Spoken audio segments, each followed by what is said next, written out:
ఆవకాయ pickle కాదు, ఆరోగ్యపు pickle. పూర్తి వివరాలకు చదవండి రేపటి సాక్షి దినపత్రిక. ఆంధ్రప్రదేశ్లో సాగుతున్న కూటమి పాలనలో 4వ సింహం నలిగిపోతోంది. తాము చెప్పిన వ్యక్తికే పోస్టులు ఇవ్వాలంటూ టీడీపీకి చెందిన ఎంపీ ఎమ్మెల్యేలు జిల్లా అధికారులపై ఒత్తిడి తెస్తున్నారు. ఎవరో ఒకరు సిఫార్సు చేస్తే ఎలాగలా చేయొచ్చు. ఒకే పోస్టు కోసం ఒకే పార్టీకి చెందిన 2 నేతలు పోటీ పడితే ఎలా అని జిల్లా అధికారులు వాపోతున్నారు.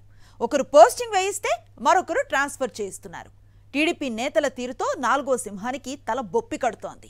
ఏమీ చేయలేక అయోమయంగా దిక్కులు చూస్తోంది. ఇంతకీ ఈ రభస ఎక్కడ జరుగుతుందో ఇప్పుడు చూద్దాం. నంద్యాల జిల్లాలో టీడీపీ ఎంపీ ఎమ్మెల్యే మధ్య పోలీసు అధికారులు నలిగిపోతున్నారు. కింది స్థాయి పోలీసులైతే భయంగా డ్యూటీలు చేస్తున్నారు. నందికొట్కూరు సర్కిల్ పరిధిలోని పోలీసు బదిలీల్లో రాజకీయ జోక్యం ఎక్కువ కావడంతో జిల్లా అధికారులకు తల బొప్పి కడుతోంది. పోలీస్ స్టేషన్లో తాము చెప్పిన వారికే పోస్టింగ్ ఇవ్వాలంటూ నంద్యాల ఎంపీ బైరెడ్డి శబరి, స్థానిక నందికొట్కూరు ఎమ్మెల్యే జయసూర్య జిల్లా అధికారులపై ఒత్తిడి తెస్తున్నారు. వీరిద్దరి మధ్య పోస్టింగ్ల రగడ రోజురోజుకు పెరిగిపోతోంది. కొద్ది రోజుల క్రితం నందికొట్కూరు సర్కిల్ సిఐ పోస్టింగ్ లో నువ్వా నేనా అంటూ ఎంపీ ఎమ్మెల్యే మధ్య కోల్డ్ వార్ జరగ్గా టీడీపీ పెద్దలు వారి మధ్య సయోధ్య కుదిర్చారు. 10 రోజులు గడవక ముందే ఇప్పుడు మళ్లీ ఆ ఇద్దరి మధ్య ఆధిపత్య పోరు మొదలైంది.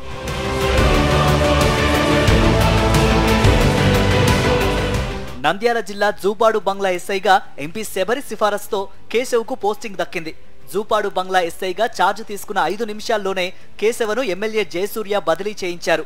శాంతి భద్రతలు కాపాడాల్సిన పోలీసులతో ఎంపీ ఎమ్మెల్యే ఇలా ఆటలాడటం, పోలీసులను ఇబ్బంది పెట్టడం పట్ల స్థానికంగా హాట్ గా చర్చ జరుగుతోంది. రాజకీయ నాయకుల జోక్యంతో డ్యూటీ చేయలేని స్థితిలో పోలీసులు ఢీలా పడిపోతున్నారు. ఇదే తరహాలో ముచ్చుమర్రి ఎస్ఐగా తాను సిఫారసు చేసిన వారికే పోస్టింగ్ ఇవ్వాలంటూ 2 నేతలు పట్టుబట్టారు. పోలీసు ఉన్నతాధికారులు ఆర్డర్ వేయడం, ఆ వెంటనే క్యాన్సిల్ చేయడంపై దిగువ స్థాయి సిబ్బంది డ్యూటీ చేయలేకపోతున్నారు.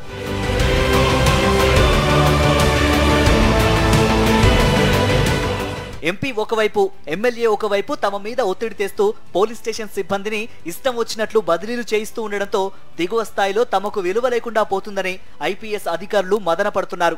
అధికార పార్టీకి చెందిన నేతలు ఇలా తమతో ఆటలాడుకోవడం ఏమాత్రమూ సరికాదని ఉన్నతాధికారులు అంటున్నారు. పద్ధతి లేని బదిలీలతో శాంతి భద్రతలు కాపాడాల్సిన పోలీసులు నైతికంగా బలహీనపడతారని వాపోతున్నారు. ఇప్పటికైనా ముఖ్యమంత్రి చంద్రబాబు నంద్యాల జిల్లాలో శాంతి భద్రతలపై దృష్టి పెడతారా, లేక ఇలా నేతల సిఫారసులతో సిఐ ఎస్ఐలను మార్చుకుంటూ పోతారా అనేది వేచి చూడాలి.